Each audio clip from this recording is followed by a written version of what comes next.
Bismillahirrahmanirrahim. Assalamualaikum warahmatullahi wabarakatuh. Selamat pagi anak-anakku, kembali siswa-siswi MI Muhammadiyah Karanganyar, terkhusus kelas 3 yang Bapak Ibu Guru sayangi. Pada hari Jumat ini kita kembali akan belajar mengenai mata pelajaran sejarah kebudayaan Islam tentang bab masa remaja Nabi Muhammad. Bab ini masih berkaitan dengan materi sebelumnya dan nanti akan disambung dengan materi-materi berikutnya yang akan membahas tentang perjalanan Nabi Muhammad sejak kecil hingga nanti ia dewasa. Next.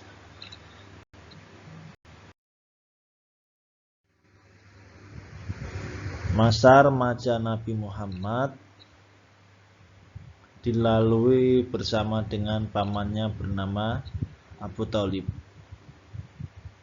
Jadi setelah Nabi Muhammad ini ditinggal oleh ayahnya pada usia 3 bulan dalam kandungan, kemudian 6 bulan, 6 tahun ditinggal oleh ibunda tercinta, kemudian 8 tahun ditinggal oleh kakeknya.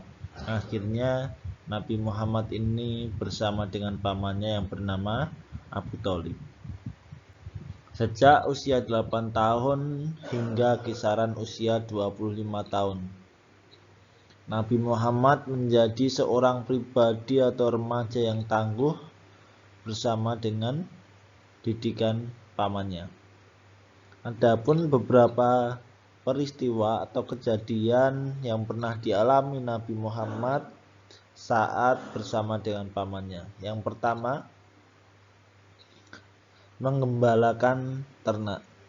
Sejak usia 8 tahun Nabi Muhammad sudah membantu pamannya untuk berdagang mengembalakan hewan ternak. Selain milik pamannya, Nabi Muhammad juga mengembalakan hewan ternak milik kerabatnya. Hal ini dilakukan Nabi Muhammad karena Nabi Muhammad itu menyadari bahwa ia dari golongan keluarga yang kurang mampu.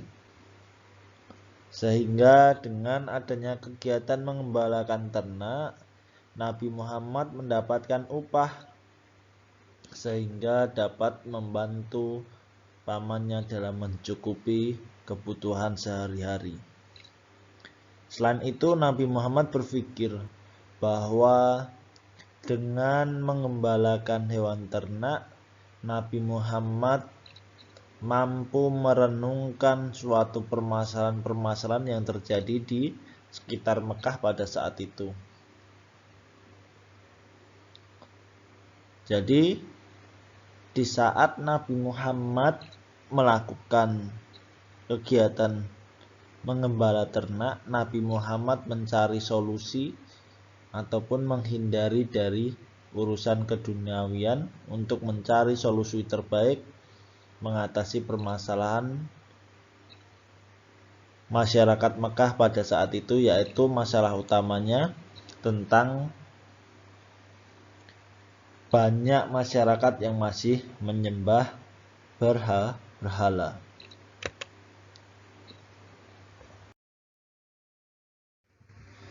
Yang kedua, Nabi Muhammad melakukan perjalanan dagang ke negeri Syam. Pada usia 12 tahun, Nabi Muhammad sudah melakukan perjalanan dagang ke kota Syam. Sebenarnya Abu Thalib pamannya dengan sangat berat hati mengizinkan Nabi Muhammad untuk bergabung dengan kafilah dagangnya. Namun ia berbesar hati untuk mengizinkan Nabi Muhammad untuk ikut dalam perjalanan dagangannya. Saat melakukan perjalanan dagang,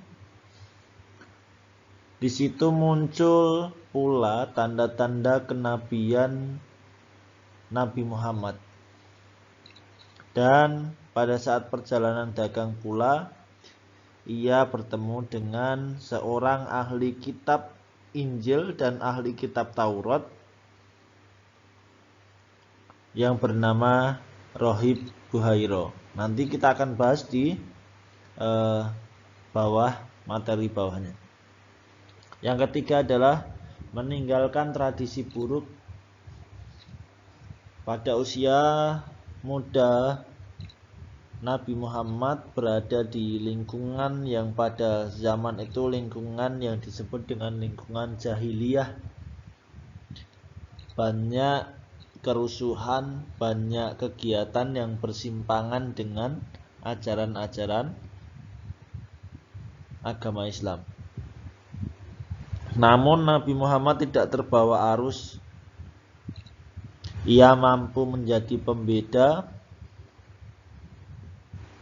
ia mampu menjadi pencerah sehingga ia mendapatkan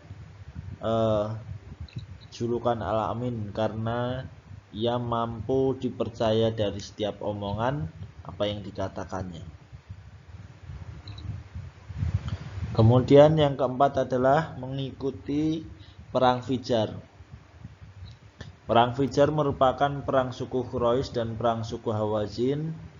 Pada saat itu Nabi Muhammad masih berusia 12 tahun. Masih sangat kecil untuk seorang anak mengikuti perang. Perang Fijar artinya adalah perang yang melanggar kesucian. Karena sebenarnya perang ini terjadi pada bulan Zulkaidah, yang mana bulan ini adalah bulan yang sangat dilarang adanya peperangan. Pada saat itu Nabi Muhammad hanya bertugas untuk mengambil anak panah yang sudah tidak digunakan untuk diberikan kepada pamannya dan untuk dipanahkan pula ke musuh-musuhnya. Jadi tugas Nabi Muhammad hanya mengambil anak-anak panah itu.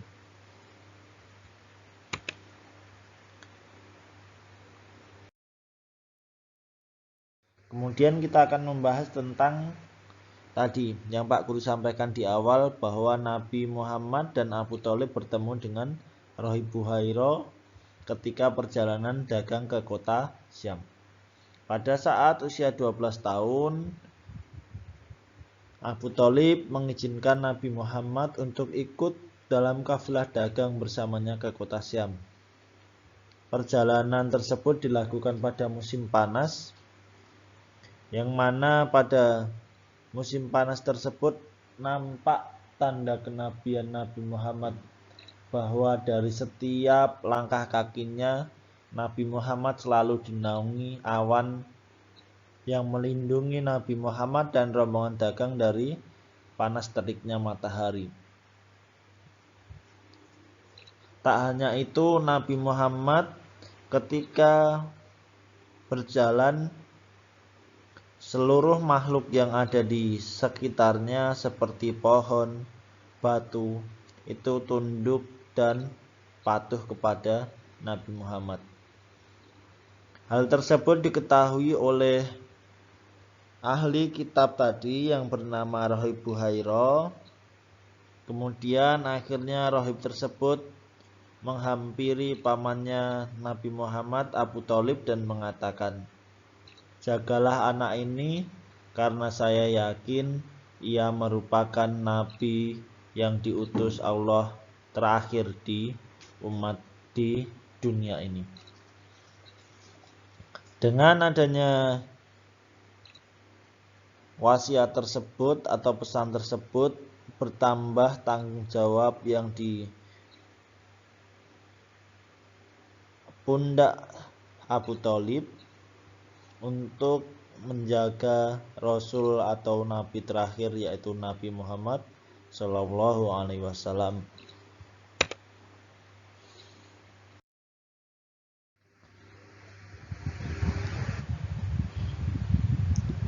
Setelah itu Nabi Muhammad semakin hari semakin tahun beranjak menjadi orang yang sangat disegani di kota Mekah.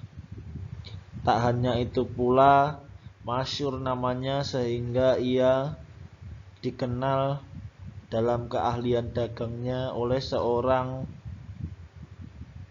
janda kaya raya, seorang saudagar kaya raya yang bernama Khadijah. Khadijah ini sering melakukan kerjasama dagang dengan para pedagang di kota Mekah dengan cara bagi hasil.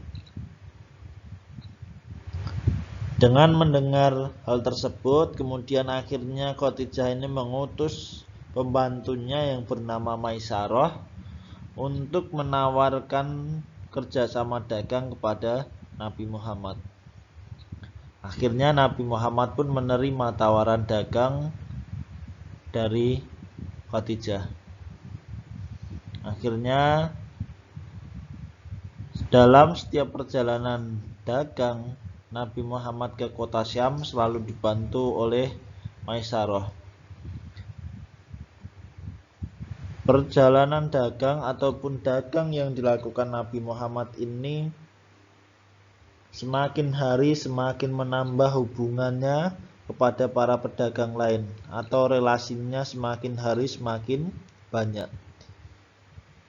Dan Nabi Muhammad pula disukai oleh para pedagang lain karena Nabi Muhammad melakukan prinsip dagang dengan cara yang jujur, mengatakan yang sebenarnya sehingga ia dapat dipercaya oleh orang lain.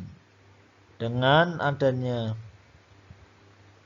perkataan yang jujur dipercaya orang lain, sehingga Nabi Muhammad mendapatkan gelar Al-Amin atau julukan Al-Amin, yang artinya orang yang dapat dipercaya omongannya.